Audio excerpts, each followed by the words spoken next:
My roll number is 664 and today my topic is microbial susceptibility test of chemotherapeutic agents. तो इस test हमने basically करना क्या है कि हमने जितने भी एंटीबायोटिक्स हैं या ड्रग्स हैं उनकी हमें सेंसिटिविटी टेस्ट करना है.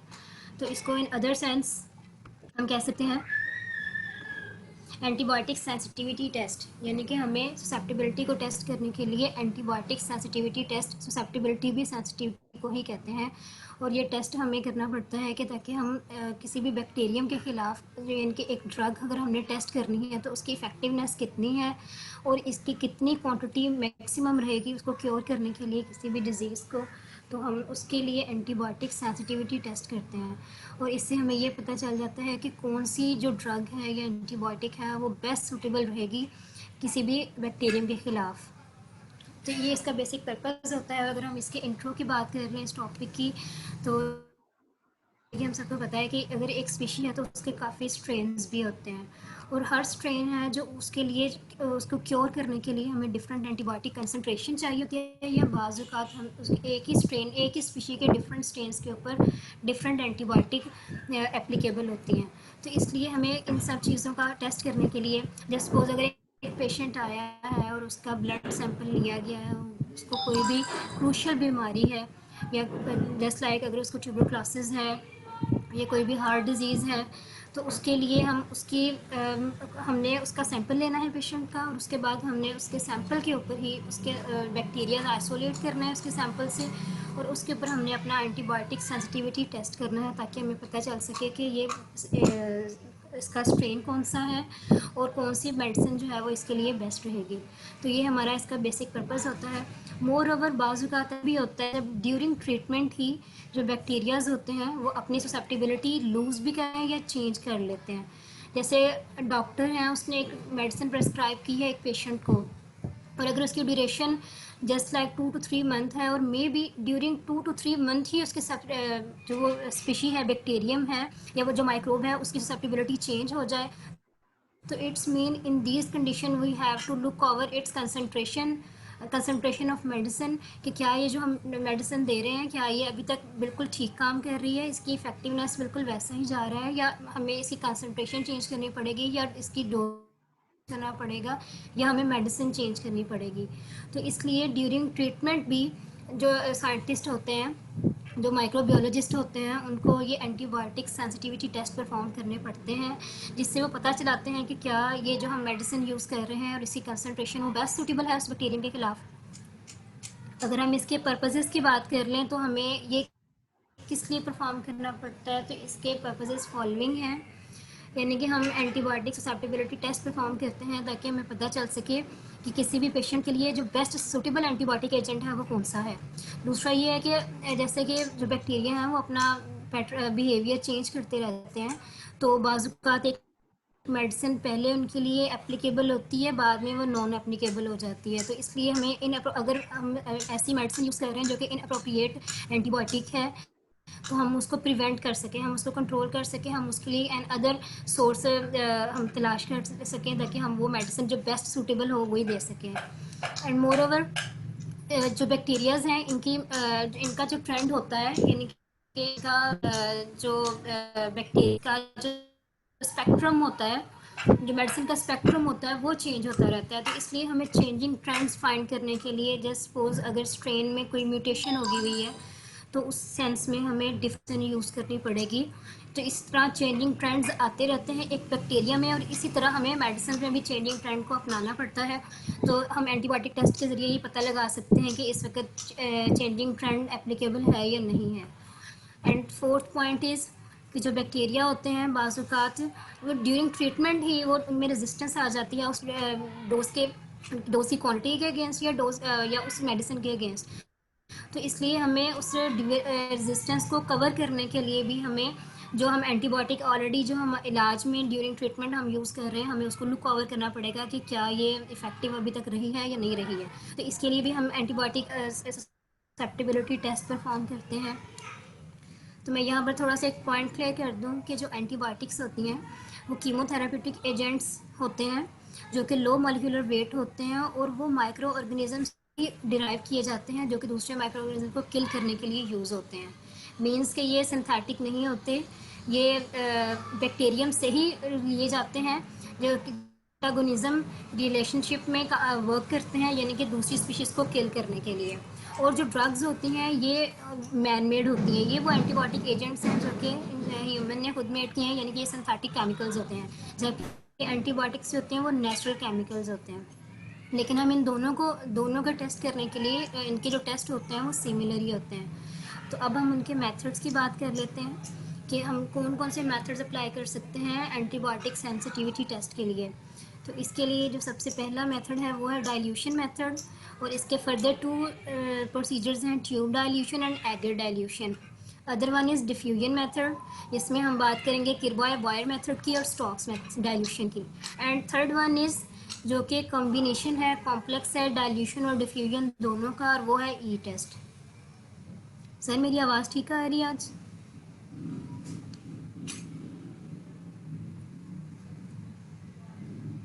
ये आपकी बात ठीक है बिल्कुल आज। उसके बाद हम बात कर लेते हैं, ओके सर, उसके बाद हम बात कर लेते हैं डाइल्यूशन मेथड की। तो इसका हम बेसिक जो प्रिंसिपल है वो देख लेते हैं कि डाइल्यूशन मेथड में हमें क्या करना होता है। हमें हमारा जो फोकस होता है वो हमारा मिक पे फोकस होता है। मिक क्या होता है? The lowest concentration of drugs, यानी कि वो कम से कम मेडिसिन की कंसंट्रेशन कितनी हो सकती है जो कि बैक्टीरिया के लिए एज अ बैक्टीरियोस्टेटिक एक्ट कर सकती है। यानी कि इकोनॉमिकली भी हमारे लिए यही फिट होता है और फिज़िकली भी पेशेंट की फ़िज़िकल कंडीशंस के लिए भी यही बेस्ट होता है कि हम जो मिनिमम डोज है वो दे सकें, लेकिन उसका इफ़ेक्ट 100% हो, लेकिन कंसंट्रेशन में वो मिनिमम हो। तो डाइल्यूशन मेथड से हमने ये पता लगाना होता है कि हमारी जो हमने कोई भी मेडिसिन यूज़ करनी है ड्यूरिंग ट्रीटमेंट, तो उसकी हम जो मिनिमम कंसंट्रेशन है वो कितनी डॉक्टर जो है वो एक पेशेंट को रेकमेंड कर सकते हैं। तो डाइल्यूशन मेथड में हमारा जो फोकस होता है वो minimal concentration of antibiotic to inhibit और किल द माइक्रो ऑर्गेनिजम्स होते हैं। और इसको अचीव करने के लिए achieved by dilution of antibiotic in either agar और ब्रॉथ मीडिया। और हमने इसको टेस्ट को परफॉर्म करने के लिए बेसिक जो पर्पस हमारा होता है वो ये होता है कि हम डाइल्यूशन करते हैं एंटीबायोटिक की, हम डाइल्यूशन करते जाएंगे, मीन्स उसको पतला करते जाएंगे और तब देखते जाएंगे कि उसका इफेक्ट कैसा है। और जो सबसे लीस्ट उसकी क्वांटिटी आएगी जो कि मोस्ट इफेक्टिव होगी, तो वो डॉक्टर रिकमेंड करते हैं पेशेंट को ड्यूरिंग ट्रीटमेंट। तो इसके लिए हम डाइल्यूशन मेथड के लिए जो टेस्ट परफॉर्म करते हैं वो है ट्यूब डाइल्यूशन टेस्ट। क्योंकि बुक में ये इतना कॉम्प्लेक्स नहीं दिया हुआ, तो इसलिए फिर मैंने भी इसको सिंपल वे में यहाँ पर प्रेजेंट किया है। तो ट्यूब डाइल्यूशन मेथड में अब हमारा जो बेसिक प्रिंसिपल इसका होता है वो ये होता है कि हमने सीरियल डाइल्यूशन करनी होती है एंटीबायोटिक की, जो कि हम एक लिक्विड में एंटीबायोटिक को डिज़ोल्व करते हैं, उसके बाद हमने उसको इनोकुलेट करते हैं, और वो भी स्टैंडर्डाइज नंबर ऑफ ऑर्गेनिजम्स के साथ, यानी कि लिमिटेड माइक्रो ऑर्गेनिजम्स के अंदर ऐड करेंगे, उसके साथ हम उसको इनोकुलेट करेंगे and then we will incubate for a prescribe time. ये इसका बेसिक प्रिंसिपल है। आगे हम इसका प्रोसीजर भी देख लेते हैं। और इसमें क्या होता है कि जो लोएस्ट कंसंट्रेशन ऑफ एंटीबायोटिक होती है वो हमें कहाँ से पता चलेगा, क्योंकि हमने जब माइक्रो ऑर्गेनिज्म ऐड किए हैं एक मेडिसिन के अंदर या हमने एक मीडियम के अंदर माइक्रो ऑर्गेनिज्म ऐड किए हैं, तो वहाँ पर टर्बिडी ऑलरेडी प्रोड्यूस हो जाती है due to mass number of microorganisms. तो जैसे ही जो टर्बिडी है, जब मेडिसिन उसके लिए इफेक्टिव होगी तो उसकी जो टर्बिडी है वो टेस्ट ट्यूब की वो डिक्रीज़ होना शुरू हो जाएगी। तो हमें ये पता लगाना होता है कि जो मिनिमम या मैक्सिमम जो टर्बिडी है वो डिक्रीज़ हो रही है और किस कंसंट्रेशन पर डिक्रीज़ हो रही है। और जितनी भी हमारे पास जो ड्यूरिंग परफॉर्मेंस टेस्ट ट्यूब्स होंगे उनमें से हमें मिक फाइंड करना होगा, यानी कि minimal inhibitory concentration of medicine हमें फाइंड करनी होगी। और मिक पर क्या होता है, ये बैक्टीरियासाइडल नहीं होती यहाँ पर जस्ट ये होता है कि जो बैक्टीरियाज होते हैं वो बैक्टीरियोस्टेटिक कंडीशन में चले जाते हैं। और इसके अगर हम प्रोसीजर की तरफ चलें तो इसके प्रोसीजर ये है कि हमें first of all 1 to 9 test tube arrange करनी होंगी, स्टीराइल टेस्ट ट्यूब अरेंज करेंगे। उसके बाद हम फर्स्ट टेस्ट ट्यूब में 2 ml of tetracycline antibiotic solution डालेंगे, सोल्यूशन फॉर्म में हम उसको पोर कर देंगे अपनी फर्स्ट टेस्ट ट्यूब में। उसके बाद हमें सीरियल डाइल्यूशन परफॉर्म करनी होगी उसी मेडिसिन की।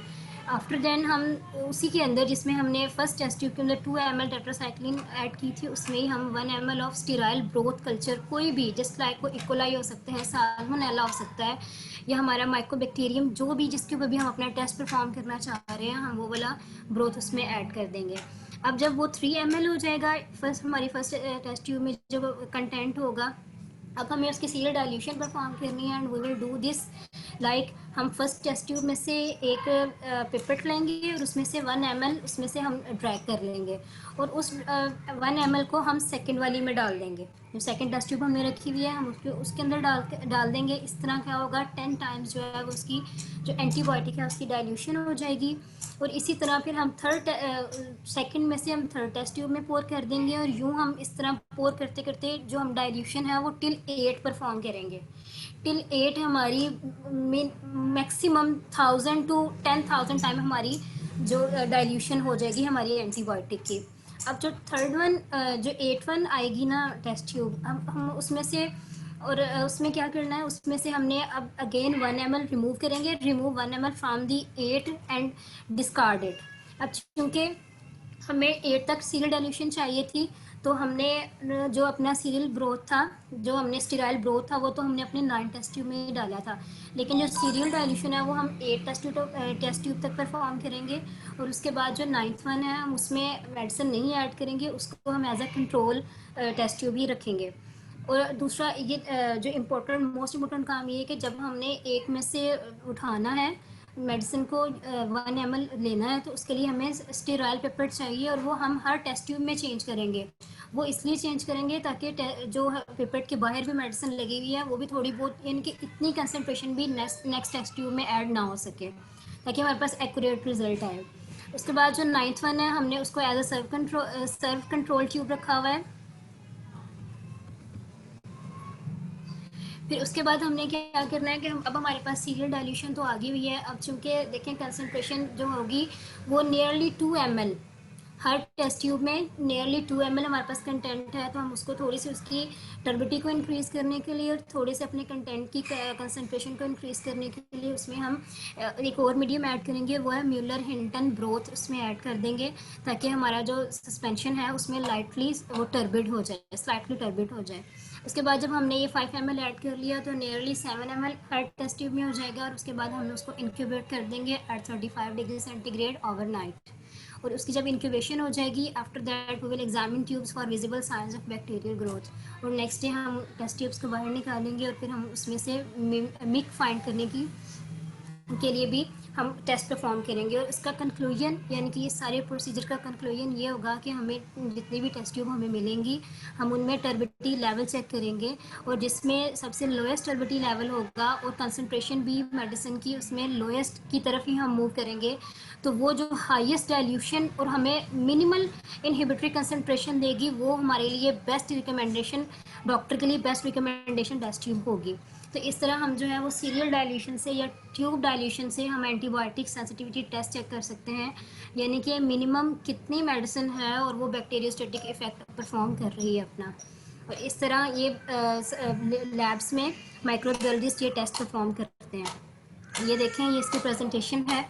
इस तरह ये आप देख सकते हैं कि जो राइट वन है उनमें टर्बिडिटी ज़्यादा है लेकिन जो 8 वाली है जिसके ऊपर 8 कंसनट्रेशन लिखा हुआ है मेडिसिन की उसमें जो है वो फर्स्ट है जिसमें उसकी टर्बिडिटी लूज़ होगी हुई है और ये हमारी मिक कंसीडर होगी। आफ्टर देन थोड़ा सा इससे कॉम्प्लेक्स मेथड जो साइंटिस्ट परफॉर्म करते हैं माइक्रोबायोलॉजिस्ट लेबॉर्ट्री में परफॉर्म करते हैं वो है ब्रोथ माइक्रो डाइल्यूशन और ये बहुत ही कॉम्प्लेक्स और बहुत ही एक्यूरेट रिजल्ट देता है। तो इसका थोड़ा सा आप पैटर्न देख लें। वैसे मोस्ट ऑफ द टाइम जो क्लिनिशियंस हैं वो ये वाला टेस्ट परफॉर्म करते हैं और इसमें आप ये देख सकते हैं कि इसकी जो रो वाइज है माइक्रो डाइल्यूशन इसमें की गई है। इसकी रो वाइज में different means just 8 to 9 strains of bacterias use किए हुए हैं यानी कि डिफरेंट बैक्टीरियाज यूज़ किए हुए हैं और इसके अंदर कॉलम वाइज उन्होंने डिफरेंट मेडिसिन यूज़ की हैं यानी कि वो डिफरेंट मेडिसिन यूज़ कर रहे हैं और जो मेडिसिन है उसकी कंसनट्रेशन जो है वो राइट टू लेफ्ट मूव करते हुए डबल होती जा रही है। और इस तरह आप देख सकते हैं कि एक ही टाइम पर चाहे एक ही बैक्टीरियम के ऊपर आप डिफरेंट एंटीबायोटिक टेस्ट कर लें या चाहे आप डिफरेंट बैक्टीरियाज के ऊपर डिफरेंट एंटीबायोटिक टेस्ट कर सकते हैं। और इसका जो बेसिक पर्पज़ होता है वो यही होता है कि उन्होंने मिनिमम इनहिबिटरी कंसनट्रेशन फाइंड करनी होती है इस टेस्ट के ज़रिए जो कि बहुत ही एक्यूरेट रिजल्ट देता है और बहुत ही प्रिसाइज रिजल्ट हमें मिल जाता है। तो बेस्ट मेथड यही होता है कि ब्रोथ माइक्रो डाइल्यूशन की जाए जिसमें डाइल्यूशन भी ब्रोथ की भी काफ़ी एक्यूरेटली हो जाती है और एंटीबायोटिक की डाइल्यूशन भी काफ़ी एक्यूरेटली हमें मिल जाती है। अब हमारा ये एक मेथड तो कंप्लीट हो गया है डाइल्यूशन, सीरियल डाइल्यूशन मेथड का। अब हम नेक्स्ट की तरफ मूव करते हैं, and that one is disc diffusion method. इसका जो बेसिक प्रिंसिपल है वो इसमें ये है कि हमने मेडिसिन वाली डिस्क लेनी होती है, एंटीबायोटिक में डिप्ड डिस्क लेनी होती है, और उस डिस्क के ऊपर हमने चेंजिंग ग्रेडियंट रखा होता है, यानी कि एक डिस्क है उसकी कंसंट्रेशन मेडिसिन की हाई होगी, उसके जो नेक्स्ट है उसकी 10 टाइम्स लो होगी, या 10 टाइम्स उससे मैक्सिमम होगी, और इस तरह हम डिफरेंट ग्रेडियंट डिस्क के ऊपर सेट कर लेंगे एंटीबायोटिक का, और फिर हम उसको एक ही डिस्क के ऊपर, एक ही डिश के ऊपर हम उसको रख के उन डिश को तो हम वहाँ से मिक डिटरमिन कर सकते हैं। तो जैसे कि हमने ट्यूब डाइल्यूशन मेथड में देखा, वहाँ पर हमारा फोकस होता है मिक फाइंड करने पे, लेकिन जब हम डिस्क डिफ्यूजन मेथड अडॉप्ट करते हैं तो इसमें जो हमारा मेन फोकस होता है वो इनहिबिशन जोन एज पर होता है। और ये इनहिबिशन जोन एज इस तरह बनता है कि जब हमने एक कल्चर लिया, अभी हम इसके मेथड को डिटेल देख लेते हैं। और इनहिबिशन जोन एज इस तरह बनता है कि हमारे एक कॉलोनी है बैक्टीरिया की, और उसके ऊपर हमने वो डिस्क अप्लाई कर दी हुई थी। अब डिस्क के बाद डिस्क का जितना इफेक्ट होगा उतनी, और जहाँ जहाँ तक उसका इफेक्ट स्प्रेड होगा वहाँ तक वो जो बैक्टीरिया की कॉलोनी है वो डेड हो जाएगी, और वहाँ पर वो क्लियर जोन मिल जाएगा, और हमें उस क्लियर जोन की मेजरमेंट से पता चलेगा कि इस वाले डिस्क ने, यानी कि इस कंसंट्रेशन वाले डिस्क ने इतना इनहिबिशन जोन प्रोड्यूस कर दिया हुआ है। और इस तरह हम इसका जो है वो सेंसिटिविटी टेस्ट फाइंड कर सकते हैं। और जैसे कि देखिए डिस्क डिफ्यूजन मेथड है, इसमें होता ये कि जो हमने डिस्क है, छोटी सी डिस्क होती है, जस्ट लाइक वो हमारा फिल्टर पेपर होता है, इसी तरह की छोटी सी डिस्क होती है, उसको हमने एंटीबायोटिक सोल्यूशन में डिप करना होता है। उसके बाद हम इसको अपनी मीडियम के ऊपर अप्लाई कर देते हैं, और जब उसको अप्लाई करते हैं तो जो मेडिसिन है उसमें से वो डिफ्यूज़ होकर डिस्क के ऊपर चले जाती है, डिस्क में से डिफ्यूज़ होकर वो मीडियम के ऊपर ट्रांसफ़र हो जाती है, और इस तरह वो अपना इफेक्ट शो करती है। तो इसलिए इसका नाम जो है वो डिस्क डिफ्यूजन मेथड है। इसमें हम जो स्टैंडर्ड मेथड है, जो फर्स्ट स्टैंडर्ड मेथड था वो किरबॉय बॉयर मेथड था, जो कि हमारी बुक में भी मेंशन किया हुआ है। तो इसमें जो किरबॉय बॉयर मेथड है उसने इसमें हर चीज़ जो है वो स्टैंडर्डाइज सिस्टम के मुताबिक होती है, यानी कि इसमें जब हमने ये टेस्ट परफॉर्म करना है तो हमें इसकी जो सारी कंसंट्रेशंस हैं जो ऑलरेडी इसमें टेबल में गिवन है हम उसको ही फॉलो करेंगे, और फिर ही हम अपना ससेप्टिबिलिटी टेस्ट अटेन कर सकते हैं। तो इसके लिए वो कह रहे हैं कि जो रिकमेंडेड मीडियम हमने यूज़ करना है अपने टेस्ट ट्यूब में या हमने अपने पेट्री डिश में, वो होगा म्यूलर हिंगटन एगर 2, और उसकी जो पीएच है वो हमें रखनी पड़ेगी 7.2 टू 7.4, और उसकी जो हमें थिकनेस रखनी है, यानी कि उसकी कंसंट्रेशन हमने इतनी लेनी है कि पेट्री डिश में हमारा 4 मिलीमीटर तक वो उसकी जो है वो थिकनेस हो सके, इससे ज़्यादा थिकनेस ना हो हमारे मीडियम की। उसके बाद हमने क्या करना है कि हमने वो म्यूलर हिंगटन एगर जो है वो हमने अपने पेट्रो डिश में डाल लिया हुआ है, उसकी यूनिफॉर्म थिकनेस जो कि 4 मिलीमीटर हम बना लेंगे। After then we will inoculate it with a suitable medium होगा, सॉरी सूटेबल ब्रोथ कल्चर होगा, और उसको हमने कॉटन, उसको भी वो भी अगर ब्रोथ कल्चर है तो उसको हम कॉटन स्वैब लेंगे और उसमें डिप करेंगे, और उसके बाद हम उसको स्वैब को उसकी सरफेस के ऊपर लाइटली सा उसको रब कर देंगे। इस तरह जो बैक्टीरियाज हैं वो उसके ऊपर ट्रांसफ़र हो जाएंगे। आफ्टर देन हमें क्या करना है कि हमने पहले इंक्यूबेट नहीं करना, फिर हम अपनी जो एंटीबायोटिक के लिए हमने जो डिस्क प्रिपेयर की हुई है हम उसको अप्लाई कर देंगे उसके ऊपर। अब अप्लाई हम उसको फोर्सेप्स से भी कर सकते हैं, या उसके लिए डिस्पेंसर होते हैं जो कि उसको जैसे हम स्टेपलर लगाते हैं इस तरह वो क्लिक करके डिस्क को उसके ऊपर कन्वर्ट कर देते हैं। तो इस तरह हम एगर के ऊपर अपनी वो डिस्क, हाई पोटेंसी डिस्क लगा देंगे। फिर उसके बाद हम उसको एट 35 डिग्री सेंटीग्रेड इंक्यूबेट कर देंगे फॉर 16 टू 18 आवर्स। और जब वो इंक्यूबेशन हो जाएगी, टाइम कंप्लीट हो जाएगा, उसके बाद हम अपनी डिशेस को बाहर निकालेंगे, और then we will determine the measurement of inhibition zone edge. और इसको हम मेजरमेंट उसकी कर सकते हैं मिलीलीटर्स में। तो ये देखें, ये थोड़ा सा स्कीमेटिक डायग्राम है। इसमें ये देखें जो नंबर 1 है इस पर क्या हुआ है कि उसने एक ग्रोथ कल्चर लिया है, और उसने एक उसमें वो उसने डाला है, म्यूलर हिंगटन डाला है, एगर डाला है, उसके अंदर इसने उसको टेस्ट ट्यूब में इनोकुलेट कर दिया है। आफ्टर देन उसने उसको पेट्री डिश में ट्रांसफ़र कर दिया है, और स्केल के साथ उसको वहाँ पर स्प्रेड कर दिया है ताकि वो 4 मिलीमीटर थिकनेस में चला जाए। आफ्टर देन उसने देखें डिस्क ली है एंटीबायोटिक में डिप की हुई, फिर उसको अप्लाई किया है पेट्रो डिश के ऊपर, और उसको एडजस्ट कर दिया है, और उसके बाद उसने उसको इंक्यूबेट करेगा, and then after that he will do measurement. और उसके मेजरमेंट के लिए ये देखें, अब हमने जब हम उसको निकाल लेंगे अपनी पेट्रो डिश को बाहर, तो उसके हमें जब डायमीटर को मेजर करना है तो उसके लिए डिफरेंट मेथड्स हो सकते हैं। उसके लिए फर्स्ट ऑफ ऑल है कि हम अपना जो रूलर, रेगुलर ट्रांसपेरेंट रूलर है, हम उसको यूज़ करें और उससे हम मेजर कर सकें कि किस वाले यानी कि डिफरेंट जोन अपेयर होंगे ना हमारे डिस्क के ऊपर। तो हमें ये देखना है कि जो मैक्सिमम किसकी ज़्यादा वो विड्थ आई है, डायमीटर किसका ज़्यादा आया है। तो वो हम सिंपल अपना रूलर के साथ भी मेजर कर सकते हैं या फिर हम वर्नियर कैलिपर के साथ भी मेजर कर सकते हैं, जैसा कि आप डायग्राम में देख सकते हैं कि वो मेजर कर रहे हैं। इसके अलावा अब ये जो डिश है, जो पेट्रो डिश है, इसके ऊपर हम सेम डिस्क भी अप्लाई कर सकते हैं, mean same disc with different concentration of same antibiotic. लेकिन इसके अलावा अब हम अगर मोर इसको एक्यूरेटली परफॉर्म करना चाहें तो हम डिफरेंट मेडिसिन भी यूज़ कर सकते हैं। यानी कि ये हमारे पास जो मेथड है, ये जो पेट्रो डिश है, इसके ऊपर हम स्ट्रिप यूज़ कर सकते हैं, जिसमें हम मल्टीपल एंटीबायोटिक्स को भी एक ही टाइम पर टेस्ट कर सकते हैं कि कौन सी एंटीबायोटिक है वो ज़्यादा इनहिबिशन जोन प्रोड्यूस कर रही है।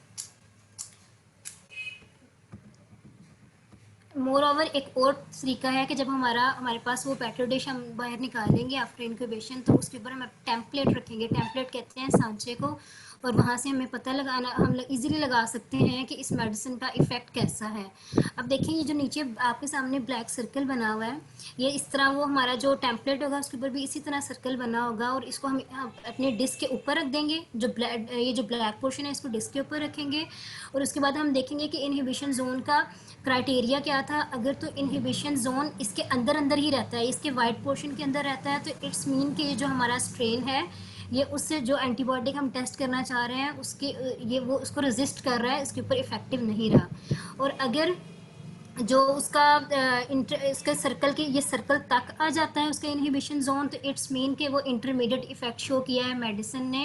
यानी कि अगर हम ये मेडिसिन यूज़ करना चाहें तो इसके लिए हमें इसकी कंसंट्रेशन या तो हाई डोजेज रखनी होगी, या फिर ये कि इसको लॉन्ग टर्म हम इसको यूज़ करना पड़ेगा मेडिसिन को, क्योंकि इसका इफेक्ट जो है वो इंटरमीडिएट आया है। और अगर जो हमारा इनहिबिशन जोन है वो इस ब्लैक सर्कल से बाहर की तरफ मूव करता है, या बाहर इसकी ज़्यादा बाहर की तरफ सर्कल बन गया है, जो इनहिबिशन जोन का एज है वो इससे बाहर जा रहा है, तो तब हम कह सकते हैं कि जो हमारी मेडिसिन है वो इसके लिए इफ़ेक्टिव है, और जो बैक्टीरियम है वो ससेप्टेबल है, यानी कि वो सेंसिटिव है इस मेडिसिन के लिए। तो ये मेडिसिन हम रिकमेंड कर सकते हैं पेशेंट को। उसके बाद चूँकि टाइम थोड़ा रह गया है, मैं अपने लास्ट मेथड की तरफ मूव करती हूँ। ये मेथड हमारी बुक में गिवन नहीं है, लेकिन ये आजकल जो इन ट्रेंड मेथड है वो ये मेथड है कि ई टेस्ट परफॉर्म किया जाता है, और ये सबसे एक्यूरेट और एफिशिएंट रिजल्ट प्रोड्यूस करता है सेंसिटिविटी टेस्ट के लिए। तो हम इसमें देखते हैं कि होता क्या है। इसको ई टेस्ट को कहते हैं, एप्सिलोमीटर टेस्ट होता है, और ये क्वांटिटेटिव मेथड हमें देता है, यानी कि हम एक ही टाइम पे एक्यूरेट क्वांटिटी को मेजर कर सकते हैं कि इतनी क्वांटिटी पे जो इनहिबिशन जोन है ये मिमिक प्रोड्यूस हुआ है। तो इसके लिए वो कह रहे हैं कि ये जो मेथड है इसमें जो ई टेस्ट है इसमें डाइल्यूशन भी होती है और डिफ्यूजन भी होती है, यानी कि हम इस मेथड में दोनों जो प्रोसेस हैं वो एट वन टाइम पर परफॉर्म हो रहे होते हैं। हमें जो डिस्क यूज़ करनी है उसमें डाइल्यूशन भी हुई हुई है, और उसके अंदर वो डिफ्यूजन का मैकेनिज्म भी बिल्कुल पिछले हमारे मेथड की तरह ही था। तो इसमें दोनों के प्रिंसिपल कंबाइन हुए हुए हैं, और इसमें हम करते क्या हैं कि हमारे पास एक स्ट्रिप होती है, कैरियर स्ट्रिप होती है, वो इनर्ट होती है, और उसके ऊपर एंटीबायोटिक का ग्रेडियंट प्रेजेंट होता है। और जैसे ही हम अपनी वो स्ट्रिप को हम अपनी पेट्रो डिश के ऊपर रखेंगे, तो वो जो जितना वो ग्रेडियंट है उसमें से जो मेडिसिन है वो उसके ऊपर डिफ्यूज़ होना स्टार्ट हो जाएगी, और इस तरह वो हमें अपना टेस्ट जो है वो हमें एक्यूरेटली हम उसको परफॉर्म कर सकते हैं। तो इसके प्रोसीजर की तरफ अगर हम मूव करें तो देखें कि सबसे पहले हमें क्या करना है कि हमें अपनी पेट्रो डिश लेनी है, उसके ऊपर हमें ई टेस्ट परफॉर्म करने के लिए ई टेस्ट स्ट्रिप रख देनी है, और फिर उसको इनोकुलेट कर देना है एगर प्लेट को। इसमें जब हम इनोकुलेट करेंगे तो जैसे ही उसको हीट मिलेगी तो वो उसके अंदर से जो इमीडिएटली जो ड्रग हैं, जो हमारी स्ट्रिप के अंदर ड्रग हमने वो ऑलरेडी इंसर्ट की हुई हैं, वो उसमें डिफ्यूज़ हो जाती हैं, फिर इंक्यूबेशन होती है प्लेट की।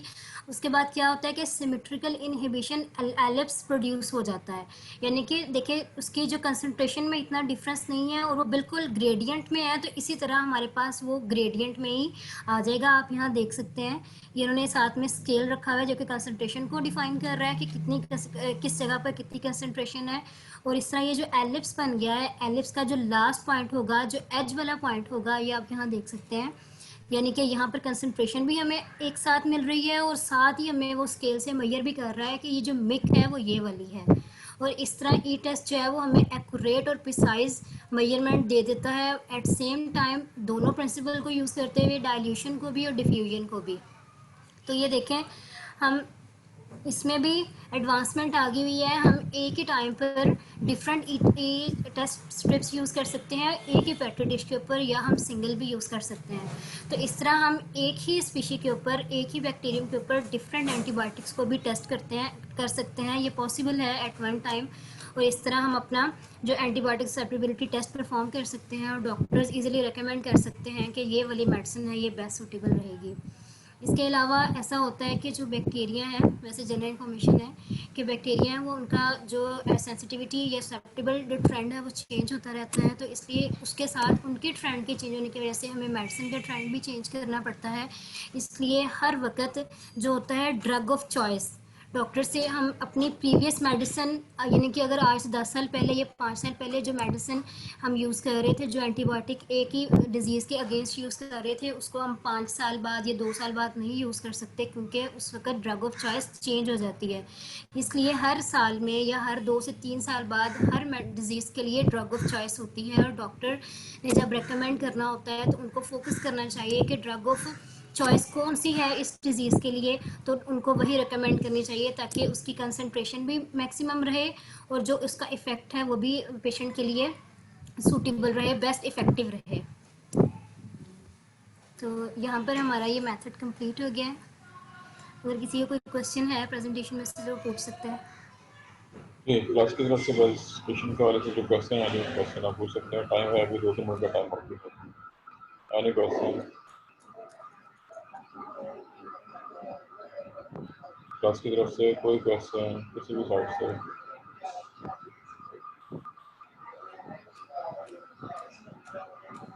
हाँ जी, क्लास की तरफ से कोई रिस्पॉन्स नहीं आ रहा है।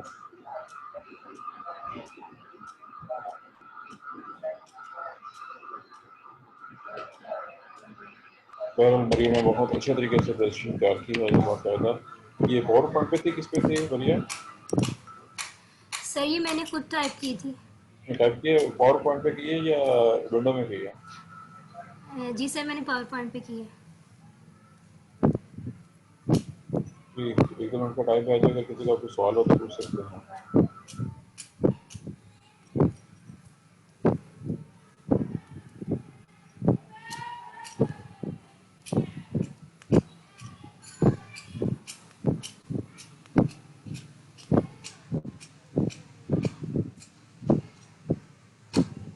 क्लास में किसी किस्म का कोई क्वेश्चन है और जी, ये आमना ये मैंने कहा था कि मेडिकल के जो हैं उनको भी मुकम्मल तौर पे सिलेबस को ब्रेक अप कर लें, बच्चों को अलॉट कर दें। सब पूछ का हुआ है मेडिकल की तरफ से आमना।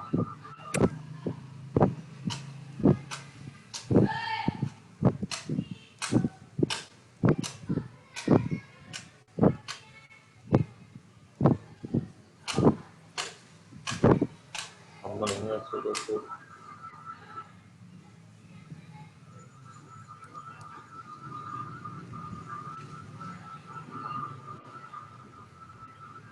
जी, आपने किसी और को मैसेज वो किया है कि नहीं, इसकी लिस्ट सेंड किया है कि नहीं? मैं कहता